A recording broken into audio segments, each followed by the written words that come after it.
तुझा खडा, तुझा जिजाऊ आणि माझा जन्माचा जोडा. पहिला फेरा आरोग्यासाठी, दुसरा आपल्या प्रेमासाठी, तिसरा फेरा दीर्घायुष्यासाठी, चौथा तुझ्या यशासाठी, पाचवा फेरा सुख समाधानासाठी, सहावा 7 जन्मांसाठी आणि 7वा फेरा तुझ्या माझ्या अतूट सुंदर नात्यासाठी. गोफ विणू दे संसार माझा सजू दे.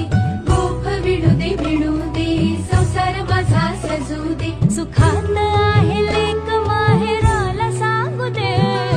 गोफ विणू दे